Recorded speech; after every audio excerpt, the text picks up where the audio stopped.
Shane, how are you? I'm good. How are you, man? Great. It's good to have you back on Limor after, I don't know, 2.5 years, something like that. It's good to be back. Yeah, you've had a hell of a journey since the last time I've seen you. You've cut your hair and got rid of the beard. I have. Well, I'm getting married now in a couple of weeks. What? Oh, sorry, in a couple of months. So I have to. Well, congratulations. I didn't know that. Jesus. I have to shape myself up. Yeah. Limor exclusive, everyone. Wow, that's brilliant. Wow, that is amazing. Yeah, she's a Canadian lady, isn't she? She is. I couldn't find an Irish lady to take me, so it had to be one from overseas, a Canadian. Yeah. It's the accent, you know. I can fool them from overseas. Yeah, Jesus, that's brilliant. Wow, that's kind of thrown me off a little bit. That's brilliant. So, no, I was back in Dublin today. I know we touched base over Christmas, and I was up in Sandyford, and I was going by the coffee shop where we met.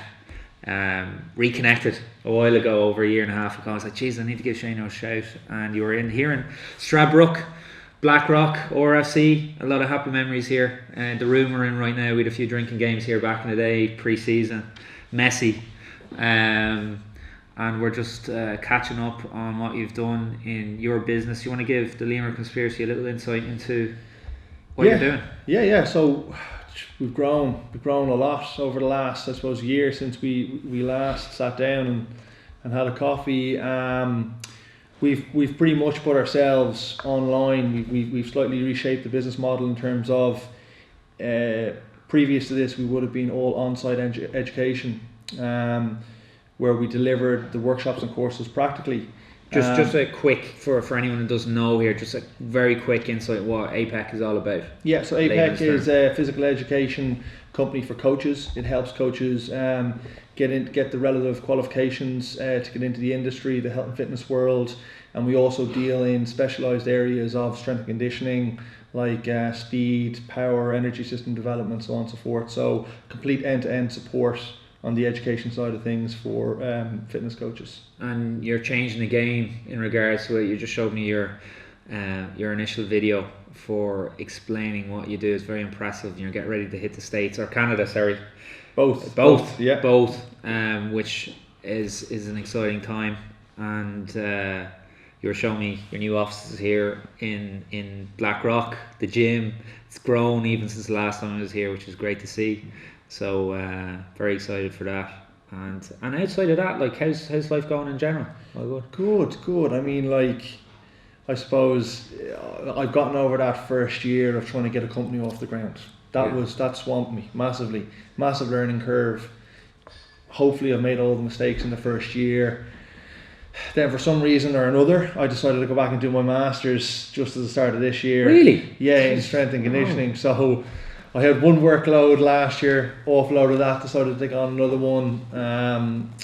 But life's going good, look, no complaints. Doing what I love, get out of the bed every morning, come into work, great team of people around me. Going in the right direction, so absolutely no complaints. Brilliant. How's the body? The body is completely screwed, to say the least. Doesn't work at all. Spend 90% of the day sitting down, 30 minutes in the morning to get out of bed. But again, no complaints. I suppose that's part and parcel of what we do. Yeah, you know? It's putting the body on the line for I don't know how many years as a professional athlete. Yeah. And but you wouldn't be where you are now without that experience, isn't that it? That's it, man. You got to take the good with the bad, and I suppose having a crippled body heading towards your 30s is just something that comes with spending a couple of years as a professional rugby player. You know? Yeah. What age are you now? I am 31 now. 31. Yeah. What about yourself? Same as myself, Shane. Yeah, 31. Yeah, and I was hanging on in there for ages, but start the next chapter, as it were, of the book. Yeah. Which is going to be an interesting one. Well, what have you got planned for next year? Well, this year, 2019, as I say, is year the Limor. Yeah. Chinese calendar. People call me up and I says, well, check it out, Google it. So lots happening, very exciting. Like yourself, it's a long road. I can't believe how quickly time has gone. It doesn't seem like 3 years or 4 years even. Like I came up with the idea when I was still playing, and the transition period. Really, when I finished with Munster is when I pulled the trigger on it originally. Question. Yes. Are you still doing the paintings? I am actually. Not as much as not. I won't say that I wanted. I've just been so consumed by Limor, and you really need to be in the mindset to do the paints. Yeah. Because if you're not in the mood to do painting, you're not going to do good painting. Yeah, you know. yeah. And I got a bit of an itch there over Christmas time, and I started a new one, and I sold one or two, put them back up on the website. But I have a few plans I want to do. I threw it out on social media, a few suggestions, and one completely out left field, which I'll give a Limor exclusive here. Might be doing Tyson Fury for really? the outside of the rugby. So no, I haven't been in touch with Tyson, but someone suggested it to me, and I have already started one. And you know, obviously he's an amazing journey. I need what I like when I do a painting is I need to want to do it for a reason, whether it's a connection with the person or they inspire me to do it, and what Tyson has done, you know. And I know the guy, like I wouldn't be close mates with him or anything like that, but I met him and had a great night out with him, and we kept in touch for quite a while. And what he's done is absolutely amazing. Like any person, his journey in life, but like the resurrection of Tyson Fury. Like when I met him, he was bigger than Tony Soprano. Was he? You know, he was massive. Like he's 6'9" or whatever it is, or 8. He must have been about 150 kegs or something. Phenomenal fight against your man. What's his name? The American. His name. Anthony Deontay. Deontay. Yeah, that's right. Deontay Wilder. And he definitely bet him. Oh, he did. But you see, the fact he came back when I was there is the day I met him was the first time he'd been in the gym in over a year. Really? That was when he started his journey back, was the day I met him. Yeah. And he said it was the first time he'd been in a gym, or had wanted to go training, was that day. And he loved it. And he said it gave him the hunger back. And I remember at the time, like, the people are waiting to say, oh, he's done, he'll never, ever, ever come back. And I'm kind of like, he's a fucking world champion. Yeah. You need to understand the mindset it takes to get there in the first place. And if a guy says he wants to do something again, he'll fucking do it. Yeah. And he did it, you know. And he lost all that weight and came back. And Deontay Wilder, unbelievable boxer. Yeah. And they drew, and Tyson really should have won the fight. But the fact he got knocked to the ground and came up like Tombstone Undertaker, which is just incredible. So freaky. And he stands up, and then he continued to fight unbelievably. And but his whole thing with his mindset, like the one thing I took out of that, even with Tyson, it was lovely guy, you know. And that's why you should really always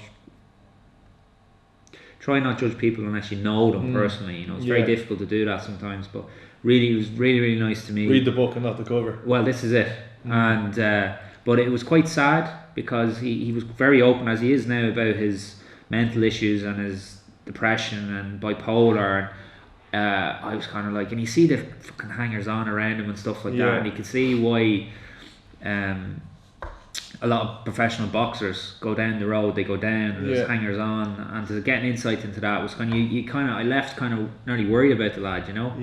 But to see him come back was brilliant and inspirational for anyone. And you know, he donated 8 million he gave to charity, his winnings from the fight. Did he? Yeah, he gave it all away to the charity. 8 million? Something like that, yeah. And because he said, I don't need money, he said, there you go, give it to someone who needs it, you know what I mean. And but anyway, that's the reason why I was doing the boxing. And there's a great picture I found of him that I'm gonna do. And Tyson, if you're listening, I'll tag you in this on Limor. We might get a response. He might sign it for me at some stage moving forward. I still have to do your one. I started it. What? Your painting. I have one of you. My Titanic pose. No, the one with the who's and the squirrely tail. Yeah. So that's that. Have you been in touch with who would be a good man to throw into the mix, Mr. Copeland? Oh, you're not inviting that lad on this show, are you? No, he will. We actually 100%. We talked about it before. We'll get him in. Yeah. If you want Limor to go in the right direction, stay clear of Copeland. Right, why is that? Details.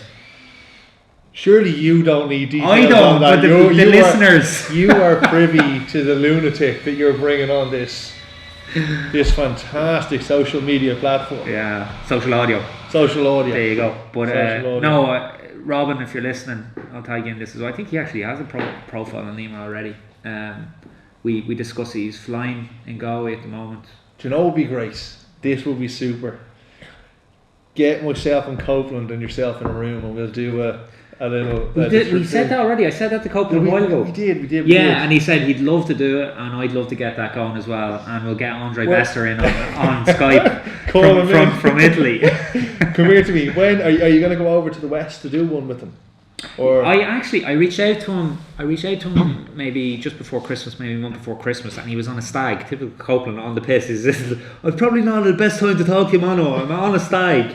So definitely we should do that, and maybe spend even if you're going to do it here, or I've no problem going over to the West. I haven't seen that lad in ages as well. So yeah, that's a plan. That's a plan for the future. Right, we're 10 minutes already, would you believe? So what? Any final thoughts? We'll sit down. We'll sit down and do a proper mono y mono, which is my podcast show. This could technically be a mono y mono if I wanted, but we'll just count it as a preview. I've already put it up on Instagram as Shane doing mono y mono. Oh, right did now, you? so all right. So this is now episode 5 of mono y mono. We'll keep it going for another 2 minutes or so. What are the plans for the future now for yourself? You asked me already. What are the plans for ourselves? So. Big things overseas. Want to get the platform, the online interactive learning platform off the ground in Ireland and the UK. We're already in Germany and Poland as well, and then we want to head overseas, and we want to try and embed or ingrain ourselves into the States and Canada, with some of their education over there. I think it's a big market, and like we said, it's a product that isn't floating around too readily on the market, so we're looking forward to see what happens overseas. Great. I said I'll keep it going. I kind of did this the wrong way around. We didn't usually at the beginning you introduce the person who they are, and for anyone who's listening to Shane and my relationship with Shane, we know each other a long time now through rugby, amateur into the professional world. I think rugby has taught us nearly everything we know in terms of what we brought to the table in business, and I often get asked this a lot. How does it transfer? And I think rugby teaches you a lot about positives and negatives, and there's a lot more negatives, but they're worth it for when you get the positives. How to deal with people on a personal level. I think that's lacking in a lot of people. They don't know how to even have a conversation, which can be difficult for people in the business world. Mindset. Sorry, I'm waffling on here, but Shane, just give us a little background about yourself, a little bit of your history, how you ended up where you are now as a CEO of a successful education company. Okay, quick little background about myself. So, I suppose always fascinated with the idea of strength and conditioning, how you could make even before that, right back. Rugby career, you've had a professional rugby. I'm getting into the rugby career here. Sorry. So obviously always fascinated with that, how you could make, well, first of all, myself strong, fast, powerful, and from there I suppose my fascination with strength and conditioning led to, I suppose, preparing myself for the game of rugby. I played semi-professional rugby in Ireland for a couple of years for Blackrock Rugby Club. From there then had a little stint in New Zealand where Andrew himself came back, and then I went over to the UK, and I was over the UK for 6-7 years over there playing professionally. Played with a number of different clubs, some good, some bad, and at the very end of my career, just like at the start of my career, absolutely fascinated with the strength and conditioning side of things, the physical preparation of players and athletes, the management of them. And from there I kind of delved into the world of human performance, started working for a company that worked in Poland and in the UK. I suppose I learned my craft a little bit more in terms of understanding what it took to run and manage an education company and the logistics of it. And from there I just seen a gap in the market in terms of the specialised education that should have been delivered, that wasn't being delivered. And I really took the bull by the horns and created, I suppose, a system of training which we've kind of refined time and time again, and we've gotten it now to a place where it's a really good product, really well known product, and people that use it you know, they improve as coaches tenfold. But before I got to that point, I then decided to delve out by myself, open up the company, bring on a number of people on board. Sammy Dowling, who's just come on board as one of the high performance directors, has added tenfold to the company in terms of his experience and his wealth of knowledge. And it's ever growing, it's ever evolving, it's ever undulating from where it started. But we are just excited in terms of where we're at, and we're excited in terms of where it can go, massively. I can sense the passion. Yeah. I know where you're coming from, and I've said this in the last few meetings, talking to people. Do you ever switch off, or no. You know, never. And Never. this is the thing. Like I have to remind myself not to talk about Limor, or say don't talk about Limor in this conversation. But that's great, because that's the passion. Yeah. Not that you need to have, but you want to have in anything you do. I think it's a common denominator you'll find through most successful people or driven people, is that they can't let go of the side of the goal. The goal is always just a couple of feet in front of them, and they're just chasing it hard. I'm the same as you, man. Into bed last night, and I was thinking to myself, what have I got to do? And to the point where I had to get out of bed and write down the to-do list for today. I was like, right, now I can go to sleep a little bit easier. But that's it. I'd say that's just a common, not that I know that many successful people, but eventually you sat down and you picked the brain with us, you'd find that to be the truth. And that, just taking it back to the rugby side of stuff, and you thing, I always had massive respect for you in relation to was your never give up attitude, because you had lots of reasons to give up in your professional rugby career because of the unfortunate thing, which is a big part of the game, is getting more and more prevalent, is injuries. And the sacrifice you made to your body, as you said, you're 31 now, and you've a lot of injuries still, which is the legacy of your career and putting your body on the line. And it's that iron focus to achieve your goals in rugby you're applying out to your business, and that's why I know 100% you're going to make a massive success out of it, you know.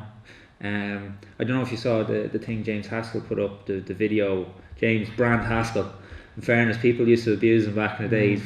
He's leading the way in terms of taking advantage of your position as a rugby player to get your brand and your marketing and all that. But he was on Channel 4, and he was just going about young rugby players, and there's a big difference now, not a difference, but with the social media, and people are asking him, you know, what should I do in college to help me become a rugby player? And he's kind of, that's got absolutely nothing to do with becoming a rugby player, what degree you do. And but one thing I will say is, what you do learn from rugby, if you're smart with planning for your career after it, as you said, the work ethic, the mindset, the people skills, because you've met some interesting characters along the way. You are an interesting character. When I speak to Copeland on his own about you in a future episode, just to give him a shout out, Andre Bester probably being the most interesting. Yeah, Andre, if you're listening, you know, I always say, if it wasn't for Andre Bester, I wouldn't have achieved what I did after. Likewise. Gas man, I need to get him on at some stage. But as I said, well, that's about, I think that I'm happy enough. We'll definitely do another one. I know this is social audio, on the go audio, ad hoc episode at Mono Mono, but I wanted to take advantage of it. You're a hard man to tie down. I know. Jet setting. Listen, let's get one together over the next 2 or 3 weeks again. When you're up in Dublin again, we'll get a bit of grub, and we'll flesh out another audio cast. Yeah. So guys, if you have any questions for Shane, leave them below. I'm not sure what his profile. He might have to set up another one. I'm not too sure. He has one there somewhere. But when he gets it set up, I'll tag him in it. But in the meantime, check him out on APEC if you're interested to know more. APEC.com. APECcourses.com. APECcourses.com and all those other social media platforms that we don't need to mention because that's the old school. But Shane, thanks very much for taking the time. Thanks for your Earl Grey cup of tea. No worries. I had to put the tea bag in myself though. But thanks, and looking forward to the next one. Good stuff. Stop. There you go. Publish.